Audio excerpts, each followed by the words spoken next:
তো গাইস তোমাদের করা লেজেন্ডারি কমেন্টগুলো ফলো করে লেটস গো।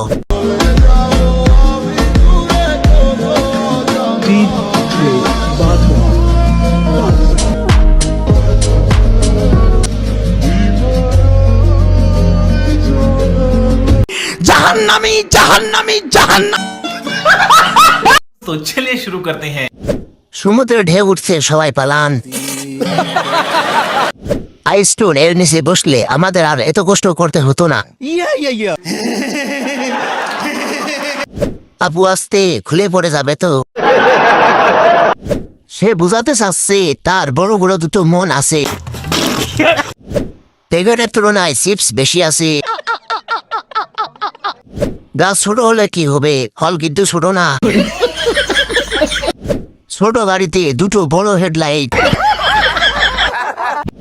গাছ ছোট ফল বড়। তো অবাক। তাই তো বলি এত ঘন ঘন ভূমিকম্প হয় কেন?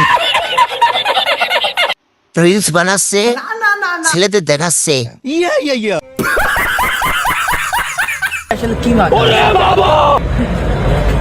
মেকআপ নাকি কি মেকআপ? হ্যাঁ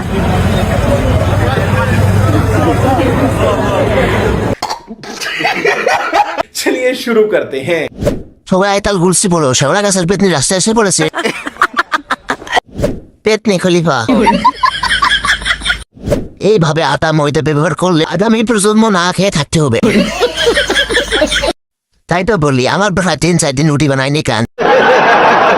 সুন্দরী ওদের রানী পেতনি। এই মেকআপ তুলতে তো ভেগুকারি লাগবে। দূর থেকে দেখলাম পরি, সামনে গিয়ে দেখি পেতনি। অবশেষে আমার দোকানের আটা চুলকে খুঁজে পেলাম। উনি চাইছিল সুদর্শন মহিলা হতে। মেকআপ আপু, ময়দা আপা। अच्छा মেকআপ সুন্দরী, ময়দা সুন্দরী।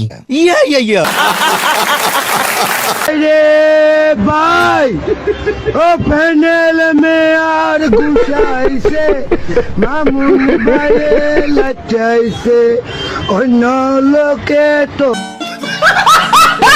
चलिए शुरू करते हैं। হঠাৎ হাতির শখ হয়েছে ঘোড়ার পিঠে ওঠার। ভাগ্যিস ভালো নেমে গেছে, নয়তো ঘোড়াটা উপরে চলে যেত। হাতিটা মনে হয় চিড়িয়াখানা থেকে পালায় আইছে।